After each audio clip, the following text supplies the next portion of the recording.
رحت ثيرابيست افتكر من سنه. You can go to therapy even if things are not breaking down. ده انا كويس قوي انه بعد اللي انا شفته او بعد اللي حصل لي ابقى انا اصلا انا عامله كده. للاسف there is still a lot of stigma because of lack of awareness in going to seek help for your mental health is nothing different than going to the doctor because you have a flu. حسيت ان انا عندي اكتئاب، مش عايزه اخرج من السرير، مش عايزه اتكلم، بعيط بزياده. Number one cause of suicide is depression. A lot of our distress comes from living in our past.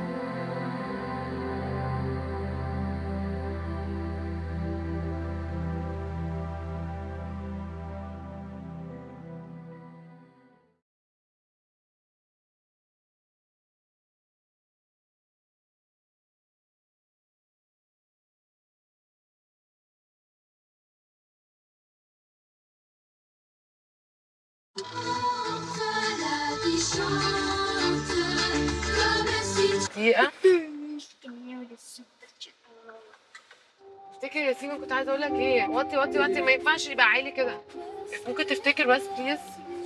افتكر. لا هطفيه خالص. ماشي انا اخر يوم. بس بوطي عشان انا عايزة اسألك على حاجة وعايزة اتكلم معاك في حاجة مهمة وانت عمال تنسيني. انا بقول لا. مش عارف يلا قولي قبل هنزل. انت كنت بتقولي ان انت مش لاقي حد من اصحابك ان انت تلعب معاهم عشان هما مش بيجوا المدرسه. خلاص هعمل ايه خلاص. هما طيب لزاز طيبين يعني. مزيك في قبل ما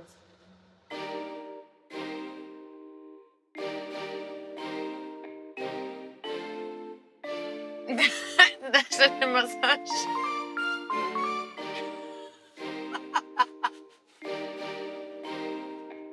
مبسوط ان هم رايحين المدرسه عشان تعرف تشتغل وتشوف حياتك، الموضوع بيبقى اهدى وكده. على قد برضه هم بيوحشوك. طولي اضيق شويه ساعات مع سليم. الموضوع ده بيضايقني الفتره دي، بالذات الفتره دي. Speak and set.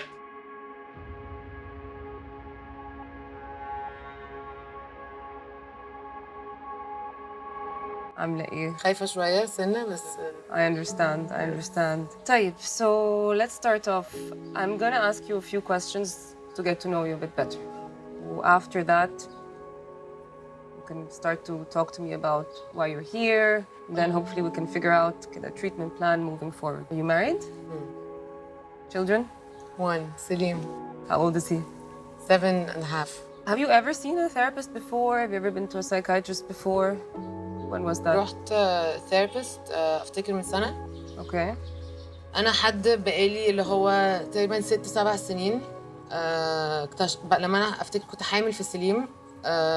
معرفش جالي كده احساس انه الاول انه بما ان انا هكون حسيت انه انا مش طبعا امي ربتنا احسن تربيه عندها وكانت حنينه جدا وتحبنا وادت لنا اهتمام ممكن كمان بزياده، فما كنتش عايزه اربيه اللي هو بالفطره.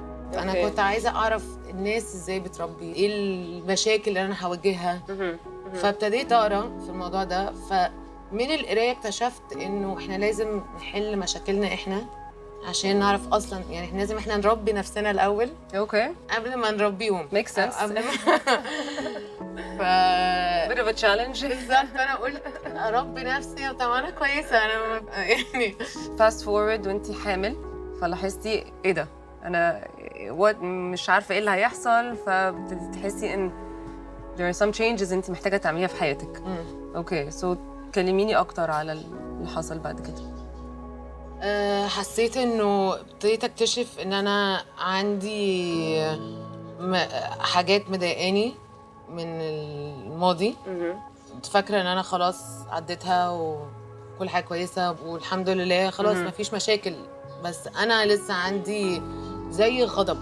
يعني لقيت عندي غضب جامد جدا وعصبيه، لقيتها بتزيد كل ما بكتشف اكتر انا حاسه بايه. كل ما اكتشف ان انا بقيت عصبيه اكتر.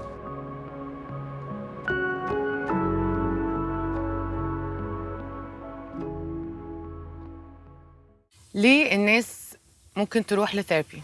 بعض الناس بيحتاجوا يروحوا ثيرابي لأسباب زي فقد حد في حياتي, depression, anxiety, relationship problems. These are what we call big issues, or sometimes people can go to therapy just to get more meaning in their life, to get a fresh perspective, to know more about themselves. So this word of like a big stress is relative. What could be stressful to you might not necessarily be stressful to me. And I think even more so now, going to therapy, and then أروح therapy just for prevention could also be one of those ways that perhaps we don't talk about as much, but how can we prevent mental health problems in the future? معظم الناس هتقولك لا انا هعرف اتعامل، انا هصلح نفسي بنفسي، الدنيا هتنسيني. بتشوفي كام حد بيجي عشان يلحق نفسه قبل ما يخش المرحله دي؟ مش كتير من الناس عندهم ال awareness, which again goes back to being mindful and being the quality of attention that الواحد that you can live with to realize okay something is not right. وبيسيب نفسه للأسف لغاية ما ممكن يكون شغله ملخبط, there are relationship problems, they're losing weight. You can go to therapy even if things are not breaking down. بالعكس ده انت كده it's a sign of courage. لما بقى كنت حامل you said في مشاعر غضب, ده يعني أثر على حياتك ازاي؟ لقيت ان هبقى مع جوزي بقلب مش بني ادمه كويسه معاه. وقتها كنت حامل، فلقيت نفسي انه في خناقات بقت زياده عشان ابتديت اقرا. فكل ما اقرا فاسال نفسي اسئله فلاقي انه كنت بتقري كنت بقرا Feel the Fear and Do It Anyways. I know that, yeah. يس، ده أول كتاب عمل لي زي ألم. لقيت كلام اللي هو إيه ده؟ أنا وناس أعرفهم ومواقف معينة. كانت أول حاجة علمت في مخي إنه الناس اللي بتعيش إن أنا اتظلمت، أنا الفيكتيم، وأنا كنت عايشة كده. أنا عشان بسبب الناس دي أو بسبب الشخص ده أو بسبب الحد ده أنا اتس اوكي ان انا ابقى عامله ده. انا كويس قوي انه بعد اللي انا شفته او بعد اللي حصل لي ابقى انا اصلا انا عامله كده. ده انا هايله. So there was a sense of the world around you is responsible versus you being responsible to change at this point of time.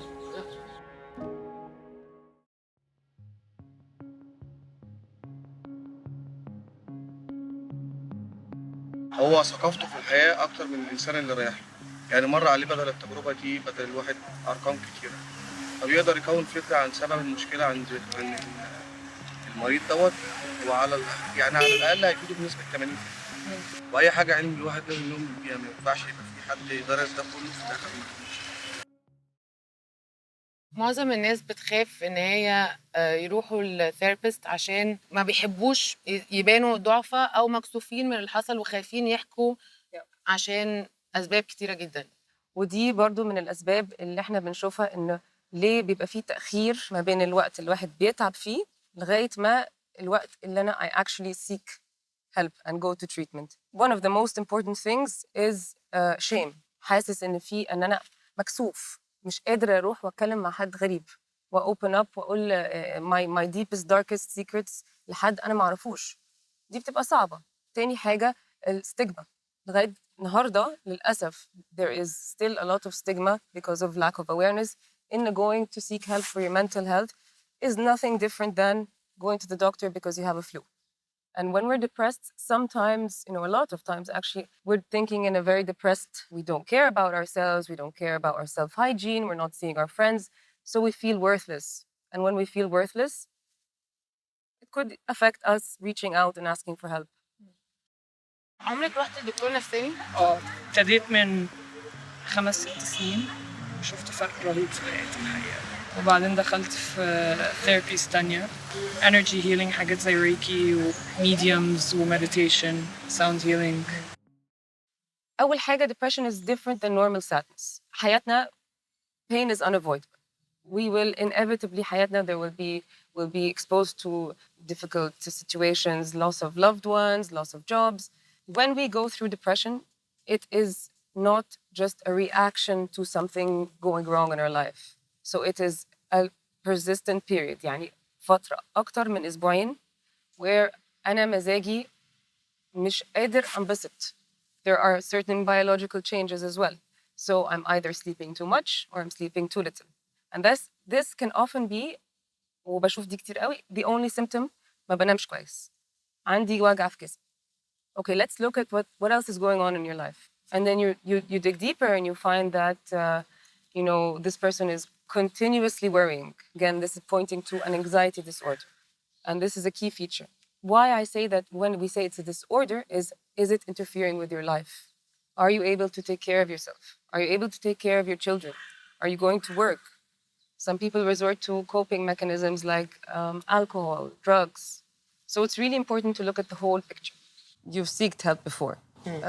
Which period was this? So just so I ده know. من سنة. ده من سنة. Okay. Was it for the same reason?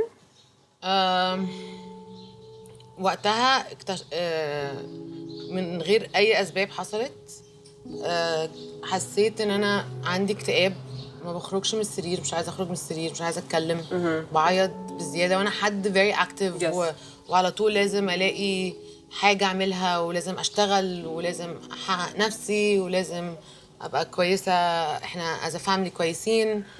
ما بحبش أقعد في السرير عمري، أو ما أعملش حاجة، أو إن أنا أقعد مكتئبة وحاسة إن أنا في حاجة خانقاني ومش عارفة هي إيه، ومش عايزة أتكلم مع حد غير مع حد ما يعرفنيش. يعني مش عايزة أقول لأصحابي، مش عايزة أقول لجوزي، مش عايزة أقول لأهلي. وقتها ما قلتش غير بس لجوزي وممكن 2 من أصحابي إن أنا هروح ثيرابي. عايزة أروح ثيرابي، عايزة أطلع إيه اللي أنا عايزة أطلعه، أنا ما أعرفش. عايزة حد يطلعه لي. So this was completely out of character for you. يعني اللي أنت كنت بتمر بيه ده أنت عارفة إن ده مش أنت. You realize something's not right basically.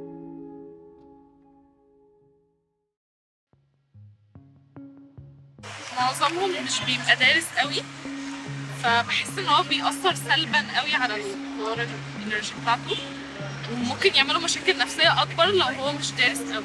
عمرك رحتي دكتور نفساني؟ وسبب لك مشاكل أكتر. طب تفتكري ممكن هما الدكاترة النفسيين بيقولوا إنه بيبقى لازم تقعدي تجربي لغاية ما تلاقي الحد اللي أنت مرتاحة معاه، بس أنت لسه ما لقيتيش حد. When it comes to dealing with trauma, and if I'm talking about, adults, for example, who have been exposed to as children, whether it's divorce or parents who are, emotionally unavailable, or they've had their own mental health struggles themselves, the first thing is, obviously, like anything, is to be aware and to accept the fact that this happened. The difficulty with a lot of people is that they stay stuck with these emotions. So if I'm still reliving this anger, I'm still living in my past, I'm seeing, my dad, how he was, abusive with me, or mom who was, really critical and harsh with me. And I'm living with this frustration and anger and sadness. But these feelings right now, they're preventing me from reaching my goals and moving forward. After إن إحنا we acknowledge and we accept، إيه اللي بيجي بعديها؟ Change. يعني ممكن الناس تقول لك خلاص أنا هقرا self help book، فإيه الفرق ما بين ال self help books والثيرابي؟ Okay. First of all, I think it would be less costly. But, there's a difference. When you go to a therapist, you're engaging with someone. Again, the content of self-help books is massive. So if you're choosing the right self-help book and it's working, then fine. I'm all for what works. But if you've tried a self-help book and it's not working, then let's try something else. Or let's keep the self-help book and add something to that. When you get to know the person really well, this develops into an actual relationship. So again, it's not like a friendship, but there is a bond that happens between you and your therapist. Ooh, so you went to therapy. Well, how was that for you? حسيت أحسن بكتير، بس اكتشفت إن أنا عندي عقد من وأنا صغيرة جامد كده. We all have something. كان أول مرة أقولها out loud بالدرجة دي. يعني وعياط طول الوقت، إن أنا حاسة إن أنا يا نهار أبيض، هو أنا إزاي كان كل ده جوايا، بكل السيلف هيلب بوكس، بكل إن أنا فاكرة نفسي أنا بقيت جامدة، أنا in control، أنا خدت بالي من نفسي، أنا انا حياتي انا عملت healthy habits. انا ماشيه بالظبط زي المفروض. And I think, though, I mean, that's not to say that what you did was wrong. I mean, let's be careful of judging what you did as wrong. And actually, maybe what you needed at that time was self-help, was just changing your habits. Maybe things were a bit mild then. But it sounds as if with time, you weren't able to really process. And that's when you need a professional to come in and help. We're living in an era of judgments. And I think a lot of it has to do with the environment. When I grew up, we had magazines. We didn't have social media.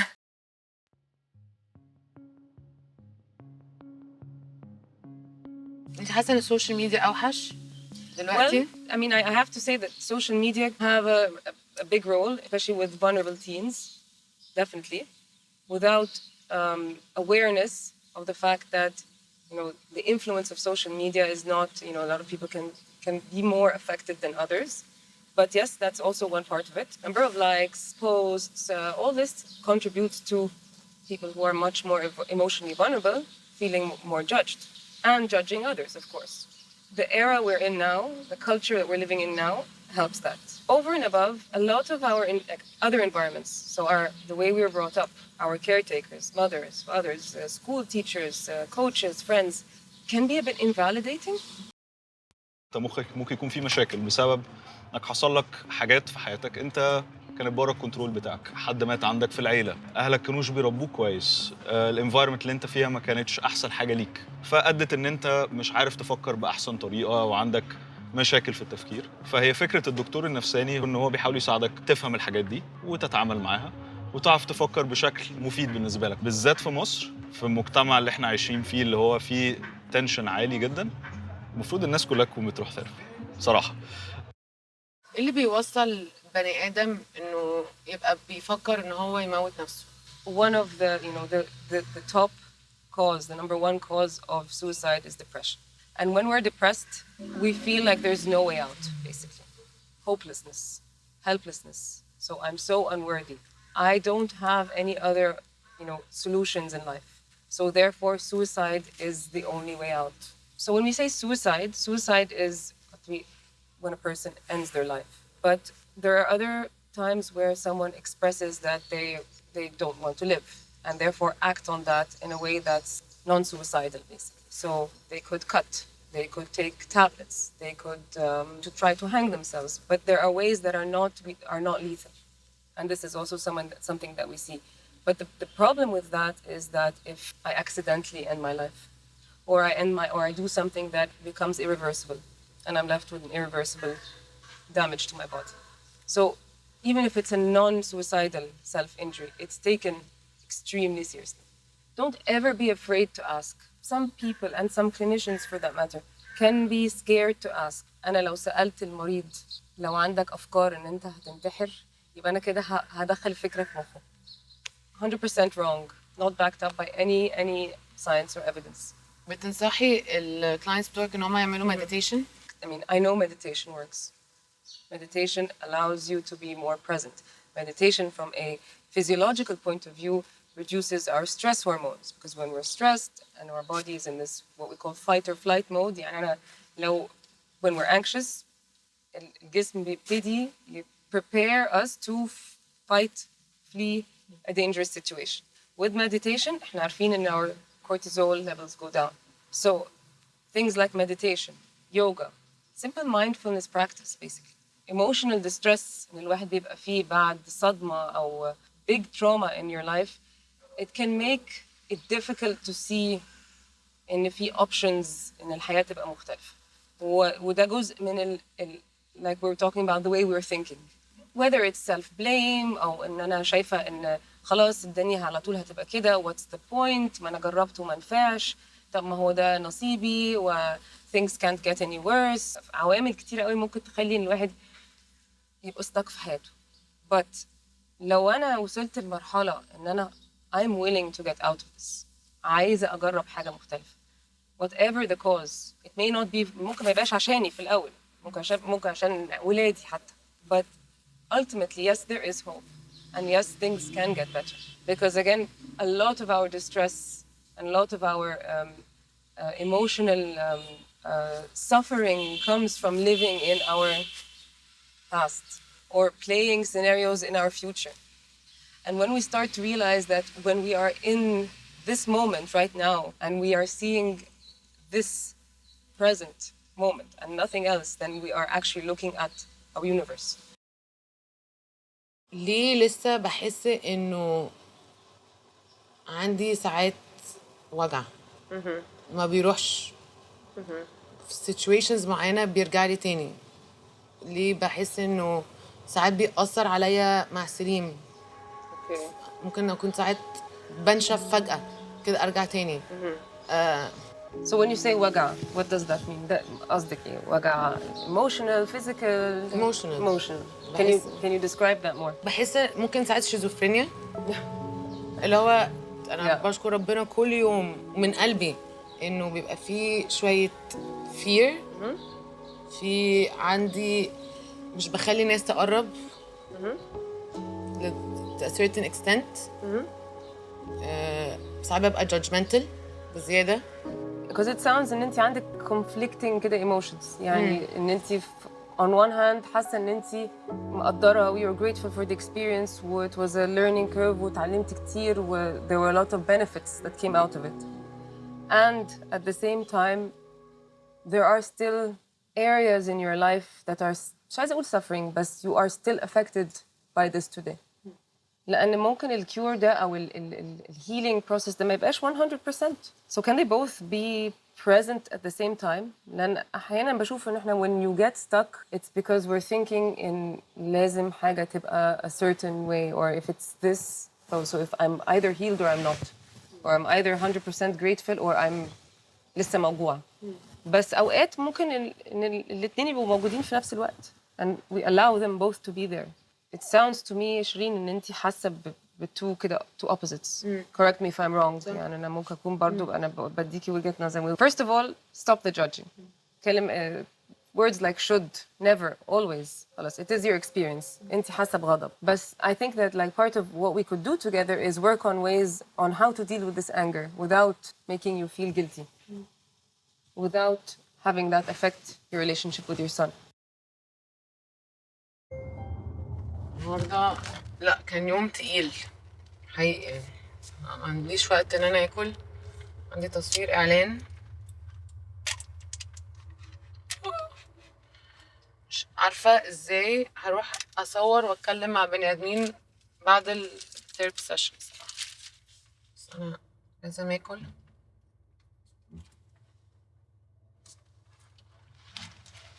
انا حاسه ان انا عايزه اعيط بس بتخض ساعات لما بلاقي ان انا ترجعلي الاحاسيس دي. ده اللي انا بحاول اتعلمه دلوقتي، ان انا ما اتضايقش لما انا ترجعلي الاحاسيس دي، ان انا اتقبلها، احسها، استوعبها واعالجها.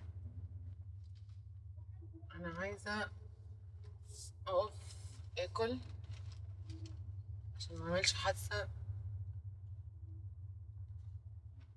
ان انا هيغمى عليا.